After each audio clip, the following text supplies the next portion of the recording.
Good evening, brothers and sisters. We're going to continue to study and get in the Word of God as it relates to the first epistle of John. It's John writing a letter. And I want to talk to you a little bit about the first epistle of John. And this is the same John that wrote the Gospel according to St. John, and the same that is known as John the Revelator in the book of Revelation. But brothers and sisters, let's get some understanding of John. Who was he? I think it's very important that we always have some background scripture and history on the very things that we're talking about. Because there's an operation. We have to understand what's going on. There's a war between the people of God and the devil's children. The children of God and the children of Satan are fighting, have been in a war. Because Satan desires to rule this world. And if you want to find out who the devil is, all you have to do is think who's trying to rule this world. Just think about it. And you'll find out who the devil is. When you find out who this world is against, then you find out who the children of God is. That's why Jesus said when they come against you, they're right or wrong. They're not coming against you. They're coming against me. Who is he talking about? The spirit that is in you that belongs to God. That belongs to God. Remember, the devil's desire is to put his throne above God's throne through lies, manipulation, and deceit. Lust of the eye, lust of the flesh, and the depravity of life. My God.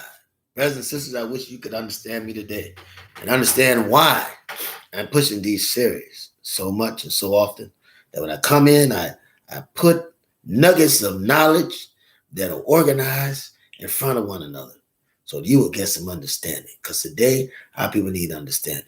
If you only knew who God is, brothers and sisters, you wouldn't accept anything less than the best for yourself and the best for your brothers and your sisters. If you only knew who God was. That you've lost the knowledge of yourself, lost the knowledge of your ancestors, lost the knowledge of your culture, lost the knowledge of your folk ways. You lost the knowledge. When you were brought in bondage, the knowledge was taken from you because the beast that brought you in bondage, the devil, Satan, that brought you in bondage, Shaitan, he took away the knowledge you had of yourself by killing millions of people from 100 to 10 years. And then taking 9-year-olds who were gifted, but didn't understand where the gift came from. Didn't understand the gift maker. Didn't understand the creator who blessed them with the gift because the knowledge had been taken away from them. Their ancestors from 100 years old to 90 to 10 years old in bondage have been wiped clean out of existence through many horrific methods of torture and death. So these 9-year-olds grew up on the plantation, doing jobs, making inventions and all of this, but was not attached to their own culture. And not only that, but they separated them from quote unquote the general society of Africans who was still brilliant. They did this in slavery. Oh, brothers and sisters, I wish you could understand. I wish you could understand how great you really are. These children had grown up in slavery from 9, who had become 70, 80, 90, 100 years old. They killed and wiped them out again. And they trained other children with the knowledge of science, but they had no attachment to their culture, no attachment to their race, their language, the more ways, folk ways. They had no attachment to it. They didn't understand it. So when they thought of Africa, they thought negative. When they thought of being from Africa, they thought negative. So they didn't want to be attached to Africa. There's no way you could hate Africa without hating yourself. There's no way. And many Africans have this problem. Africans within the continent of Africa, because you and I are African. But many Africans in the continent of Africa also have the problems of self-hate, like my people and your people, brothers and sisters, because we're all one people, one blood, one Lord, one faith, one baptism. Come on, brothers and sisters. It doesn't matter your religion. It doesn't matter where you come from. When a man sees you, he says you're black, and the black race has enmity with the white race, whether you want it or not. I'm just trying to tell you how it goes. Trying to help you, brothers and sisters, throw your lifeline.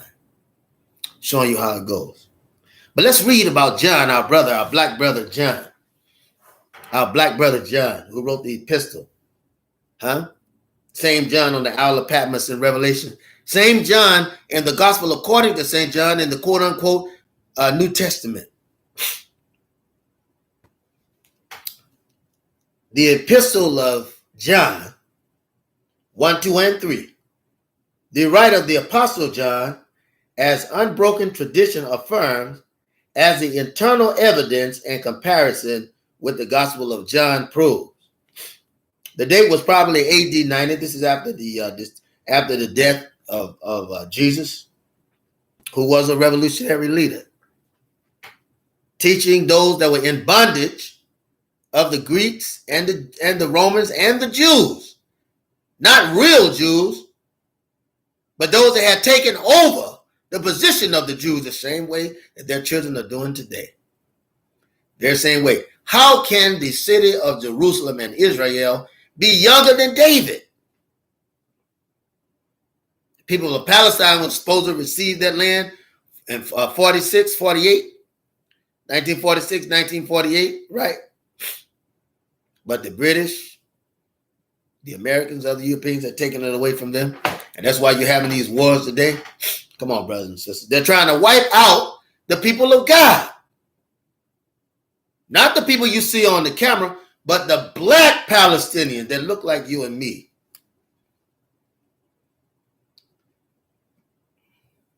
Brothers and sisters, you got to wake up. You got to wake up. And this theme, 1 John, is a family letter from the father of his little children. Family letter from the father to his little children who are in the world. With the possible exception of the Song of Solomon, it is the most intimate and inspired writing. The world is viewed as without. The sin of a believer is treated as a child. And the sin of a believer is also treated as a child, while the offense against the father and is dealt with as a family matter. Because we're family. And churches are one place that black folks can get together in our family. One place we can get together and have a fireside chat. The moral government of the universe is not in question. The child's sin is an offense against the law. Let's read it again. The child's sin as an offense against the law has been met in the cross, and Jesus Christ, the righteous, is now his advocate with the Father. John's gospel lead across the threshold of the Father's house. Let's read this again. John's gospel lead across the threshold of the Father's house. His first epistle makes us at home there. A tender word is used for children.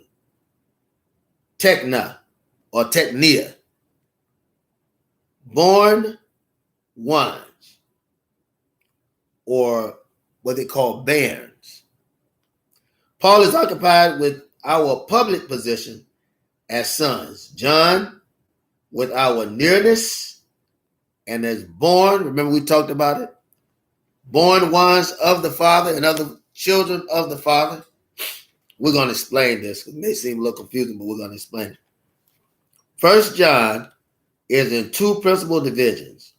The family with the Father, that's the first division, which is John 1 and 1. We should say the first epistle of John.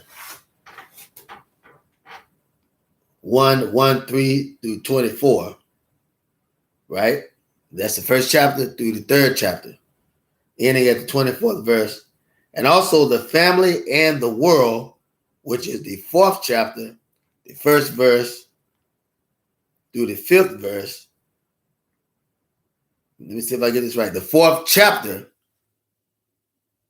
through the fifth chapter, should say, and ends at the 21st verse.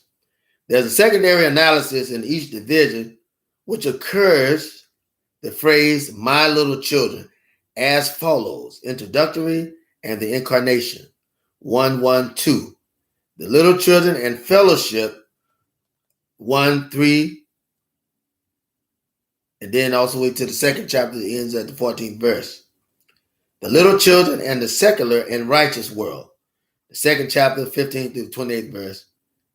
And how the little children may know each other, second chapter, 29th verse, all the way over to the third chapter and the 10th verse.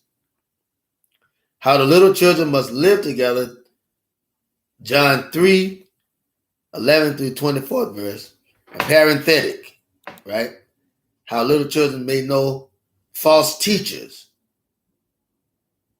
John 4, 1 through 6. The little children are assured and are warned, right? So John is writing his letter. He's actually writing a letter to his family, but at the same time, the terminology family would mean that there'd be others there to read. But he saw the Christian church as an extended family. With black folks, it don't happen with black folk. With black folk, because of our condition and our situation in oppression, we can see the black church as extended family. If we want to go anywhere and find out what's going on, we can go to the church. We can go to the church. Now, I want to read to you the gospel according to St. John, the first chapter, the 7th verse. This is very, very important. This is very, very important. Because I think once we get this, brothers and sisters, we'll have some understanding. Because it sort of put things in perspective. It puts things in perspective. It reads on this wise. This is the gospel according to St. John, the first chapter, the 7th verse. The same came for a witness, to bear witness of the light, that all men through him might believe. This example of someone who's following the word. Jesus was the best example of that. Best example of that. He himself identified himself as the Son of God. Not God, but the Son of God. The Son who comes from God. So he was a part of God in that he did the will of God. And God clothed himself in flesh and dwelt among us, right? So he was devoted. That flesh called Jesus was devoted, and those that were devoted to him were disciples of his teaching. But let's read this, the ministry of John. And we talk about also the ministry of John the Baptist, who was killed.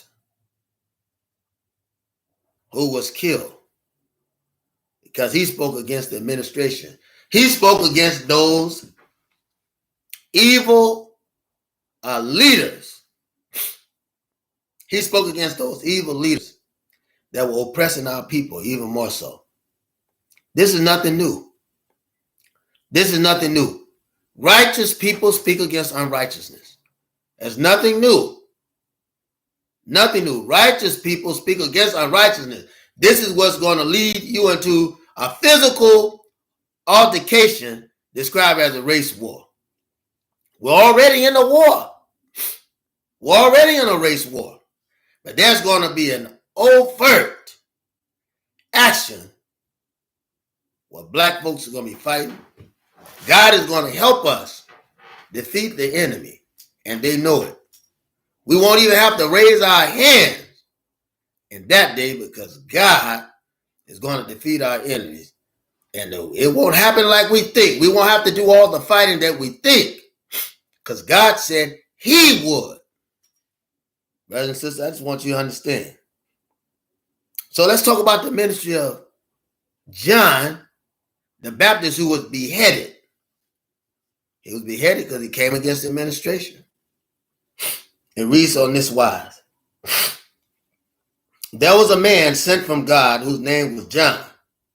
The same came for a witness, to bear witness of the light, that all men through him might believe.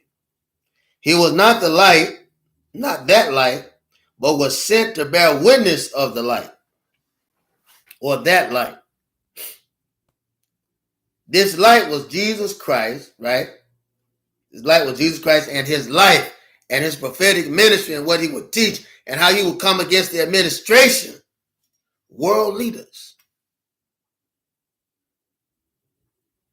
I hope you aren't getting this, brothers and sisters. I hope you understand this.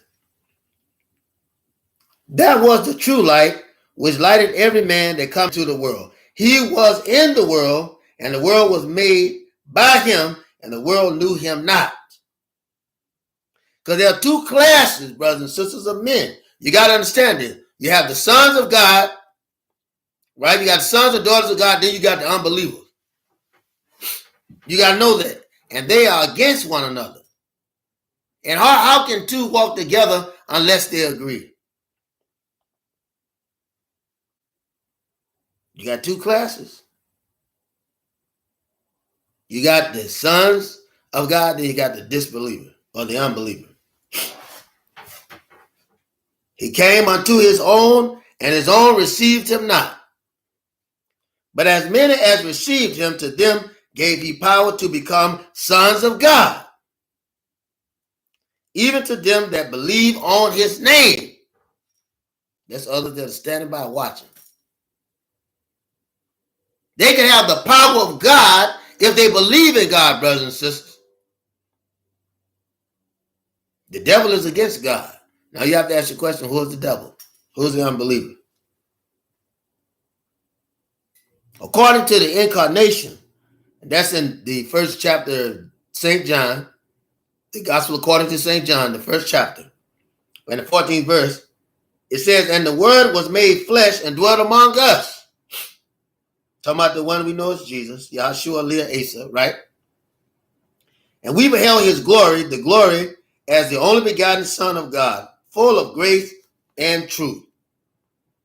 And witness of John the Baptist. John bare witness of him and cried, saying, this was he of whom I spake, and he that cometh after me is preferred before me, for he was before me. And of all his fullness have all we received, and grace for grace. For the law was given by Moses, but grace and truth came by Jesus Christ, the representation of God. We should be like God, having mercy, right? And grace for our brothers and sisters. Is that right or wrong? No man had seen God at any time. The only begotten Son, which is in the bosom of the Father, he had declared him. And this is the record of John when Jesus, or rather, this is the record of John when the Jews sent priests and Levites from Jerusalem to ask him, who art thou? And he confessed and denied not, but confessed, I am not the Christ. And they asked him, what then art thou? Elias? And he said, I am not. He said, I am not. And art thou that prophet? He answered, no. Then said they unto him, who art thou, that we may give an answer to them that sent us? What sayest thou of thyself? He said, I am the voice of one crying in the wilderness, make straight the way of the Lord, as said of the prophet Isaiah. And they which were sent were of the Pharisees.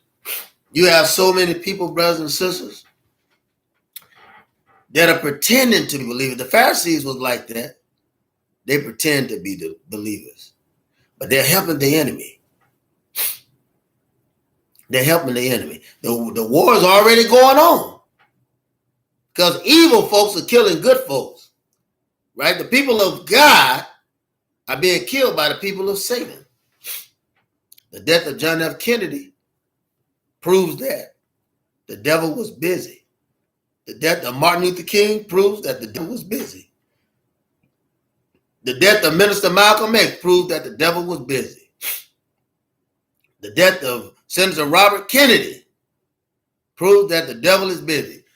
And it continues to go on. Even when we were put in bondage, who do you think we were put in bondage by? The devil and his seed. Huh? The devil and his seed put us in bondage, brothers and sisters. But God ended the bondage. But he needs you. He has to have you to work as his vessel. He has to have you to work as his vessel. Brothers and sisters, we could only be obedient to God. Keep our eyes open. Pray without ceasing. Watch as well as pray. When the time comes, God will raise us up. When our enemy come against us, God will raise us up and protect us and fight our battles, and will give us the strength and zeal to fight alongside God. I hope you hear me. You should be rejoicing right now. Some people are afraid of this kind of message. You should be rejoicing. The race war is between the people of God and the people of Satan. Who will you be? Who will you be? Brothers and sisters, thank you. That's all I have for you, this short series. Will you be on God's side? That's the question you must answer. May Allah bless and keep you. Family love one another. Husband love your wife. Wife love your husband. Children obey your parents. Parents do not provoke your children, but raise them up in the admonition of God. But I did say it before, brothers and sisters, I love you. I give you love. This love that I have, the world didn't give it to me, and the world can't take it away. And remember, if you hate me, don't die. I love you, brothers and sisters. Peace be unto you.